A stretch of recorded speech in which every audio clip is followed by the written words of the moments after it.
പ്രിയമുള്ളവരെ, വചനജ്വാല 1465 ദിനത്തിലേക്ക് പ്രവേശിക്കുന്ന ഇന്ന് സെപ്റ്റംബർ 4 വ്യാഴാഴ്ച എല്ലാവർക്കും സുന്ദരമായ ഒരു സുപ്രഭാതം ആശംസിക്കുന്നു.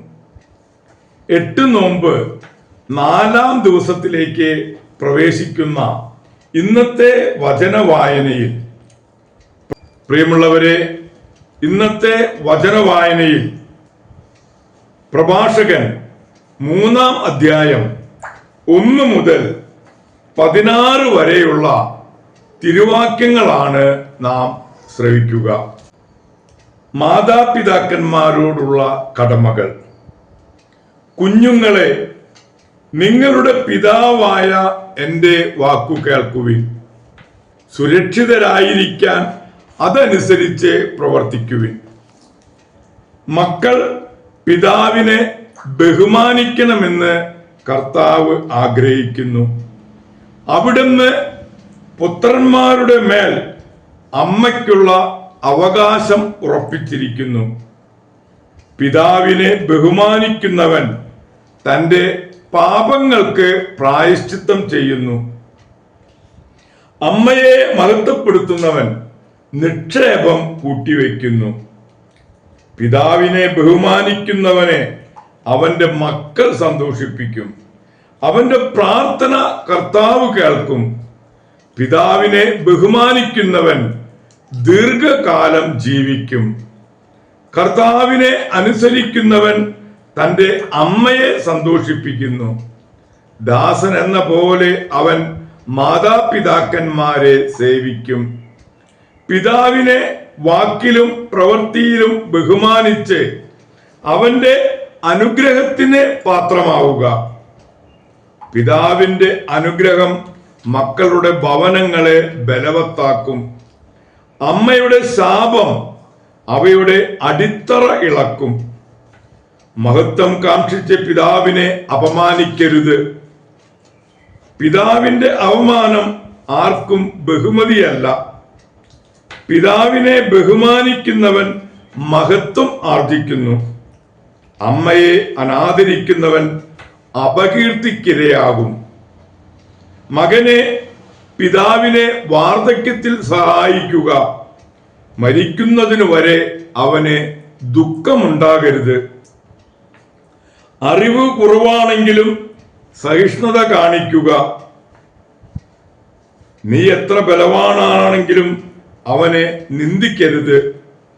പിതാവിനോട് കാണിക്കുന്ന കാരുണ്യം വിസ്മരിക്കപ്പെടുകയില്ല. പാപങ്ങളുടെ കടം വീട്ടുന്നതിന് അത് ഉപകരിക്കും. കഷ്ടതയുടെ ദിനത്തിൽ അത് നിനക്ക് കാരുണ്യത്തിനായി ഭവിക്കും. സൂര്യപ്രകാശത്തിൽ മൂടൽമഞ്ഞെന്ന പോലെ നിന്റെ പാപങ്ങൾ മാഞ്ഞു പോകും. പിതാവിനെ പരിത്യജിക്കുന്നത് ദൈവദൂഷണത്തിന് തുല്യമാണ്.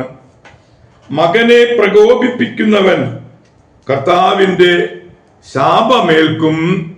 ദൈവത്തിന്റെ തിരുവചനമാണ് നാം ശ്രവിച്ചത്.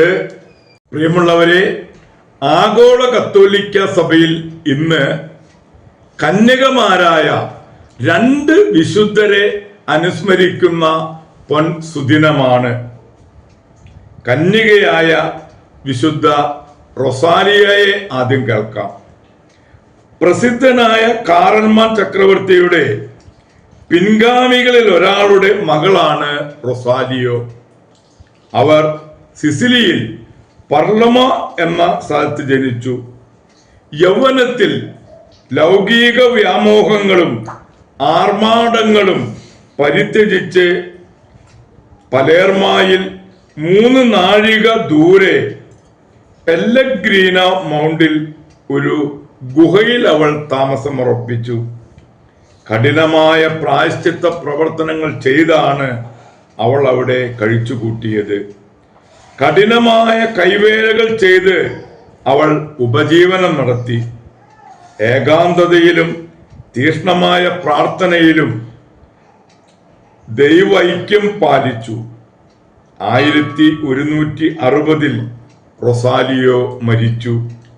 അവരുടെ മാധ്യസ്ഥം വഴി ഒരു മഹാവസന്ത സിസിലിയിൽ നിന്ന് നീങ്ങി.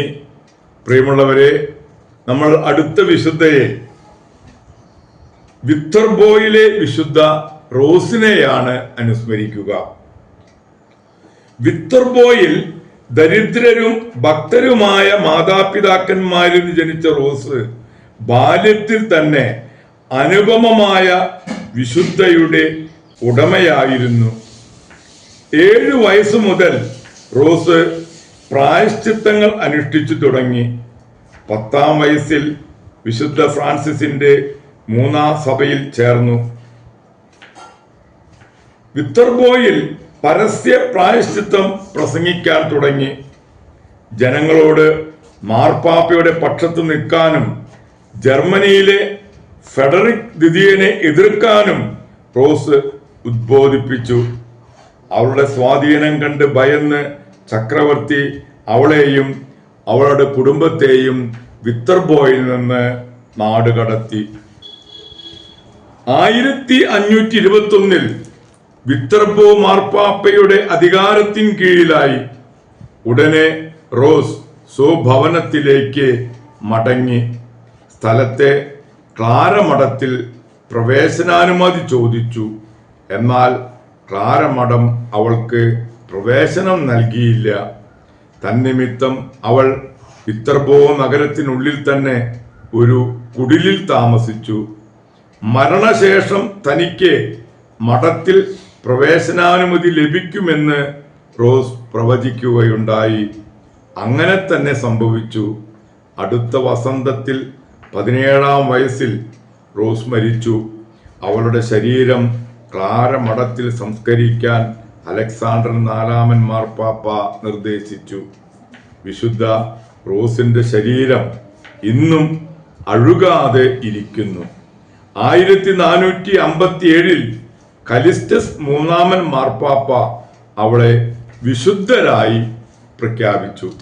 പ്രിയമുള്ളവരെ, കന്യകമാരായ വിശുദ്ധ റൊസാരിയായുടെയും വിത്തർബോയിലെ വിശുദ്ധ റോസിന്റെയും മധ്യസ്ഥം സ്വീകരിച്ച് ഇന്നത്തെ ഈ നല്ല ദിവസത്തിലേക്ക് നമുക്ക് പ്രവേശിക്കാം. എല്ലാവർക്കും നല്ല ഒരു വ്യാഴാഴ്ച ദിവസം ആശംസിക്കുന്നു.